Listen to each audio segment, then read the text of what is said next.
అందరికీ తొలేకాదశి శుభాకాంక్షలు. అసలు ఇది ఎందుకు జరుపుకుంటారో తెలుసా? పూర్వం కృతయుగంలో మరాసురుడు అనే భయంకరమైన రాక్షసుడు ఉండేవాడు. దేవతలు, మానవులు, రాక్షసులు ఎవరూ తనని సంహరించలేరని అతను బ్రహ్మదేవుడి నుంచి వరం పొందుతాడు.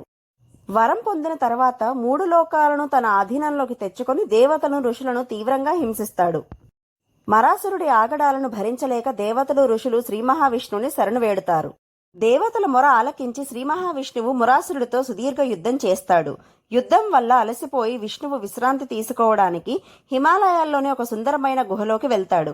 ఆ గుహలో శేషతల్పంపై పడుకొని యోగ నిద్రలోకి వెళ్తాడు. విష్ణువు నిద్రిస్తున్న సమయంలో మరాసురుడు అక్కడికి చేరుకొని ఆయన్ను సంహరించాలని చూస్తాడు. అప్పుడు విష్ణుమూర్తి శరీరం నుంచి ఒక కన్య ఆవిర్భవిస్తుంది. ఆ కన్య మరాసురుణ్ణి సంహరిస్తుంది.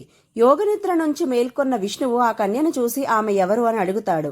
అప్పుడు ఆమె తను ఏకాదశి అని, విష్ణువు శరీరం నుంచి ఉద్భవించానని చెబుతుంది. ఏకాదశి శక్తికి, భక్తికి మెచ్చిన విష్ణువు ఆ రోజు నుంచి ఏకాదశి వ్రతాన్ని ఆచరించిన వారికి సమస్త పాపాలు తొలగిపోయి మోక్షం లభిస్తుందని వరం ఇస్తాడు.